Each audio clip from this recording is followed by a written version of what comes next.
Have you paid your 1,000? Good. Do you have your white t-shirt and shorts? Perfect. Make sure you arrive early. There will be a physical test. That was the message repeated across Nigeria in 2014. The immigration service was hiring. Over 500,000 people applied. Some reports claim that up to 6.5 million showed interest, but what those people did not know was that there were only 4,000 jobs available.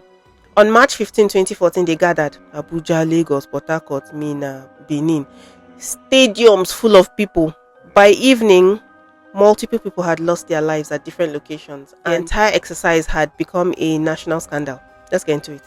The idea was simple. Pay 1,000 naira to apply online, print your form, show up for the test, and everything will be fine. The Ministry of Interior said that it would be fair and transparent. They even hired a private company, Drexel Tech Nigeria Limited, to manage it. The minister at the time, Abba Moro, he said it would stop nepotism and make hiring fair. Everything that could go wrong that day, it did. Over 500,000 Nigerians paid that 1,000 naira each. That's roughly between 520 million to 710 million. And we got these numbers from later Senate hearings and EFCC witnesses. Out of all of that, only 45 million was actually released for logistics, even though the Immigration Board had requested over 200 million to run it safely. Instead of spreading the test across different days or smaller batches, they told everyone to show up on the same day, at the same time, across the country. Then just days before the test, a last-minute decision. It allowed applicants to pick any test center that they wanted. Oh my goodness, that single decision, chaos. Thousands flooded to big cities like Abuja, Lagos, Port Harcourt, Benin. In Abuja, the National Stadium could take about 60,000 people. More than 100,000 showed up. The gate stayed locked for hours under the hot sun. People were fainting, shouting, begging for water. Then finally, one gate opened. The crowd all moved at once. Some people fell, people were trampled. By the time it stopped, 10 people were dead. And shockingly, the test still went on inside while the bodies were being carried out. In Port Harcourt, about 25,000 people, they were invited to a stadium that could hold only 16,000. The gates later opened late. Panic started immediately. 5 people died there, 2 on the spot, 3 later in the hospital. Benin City wasn't spared. Over 20,000 people gathered at Samuel Ogbemudia Stadium. Soldiers fired warning shots into the air to calm the crowd. Instead, that caused a stampede and chaos. 4 people died, including a pregnant woman, and dozens were injured. In Minna, security officers, they fired tear gas to disperse the crowd. People couldn't breathe. Everybody ran in different directions. 3 people died there too. Across other states, Lagos, Kano, Owerri, Gombe, there were no confirmed deaths, but there were hundreds of fainting and injury cases. By the end of that day, the government confirmed 16 deaths, but hospital reports later pushed that total closer to 22. The cause was simple: bad planning and greed. You can't invite hundreds of thousands of desperate people to a stadium with no crowd control, no emergency plan, and just call it recruitment. When news broke, Nigerians were furious, families were crying, hospitals were full, and the minister in charge, Abba Moro, at that point he made it a bit worse. Instead of apologizing, he said the applicants lost their lives through their impatience. That statement, people were so angry. Civil groups, labor unions, opposition leaders, all of them were demanding his resignation. But he didn't step down, and President Goodluck Jonathan did not sack him either. 4 days later, Jonathan called an emergency meeting and he cancelled the entire exercise.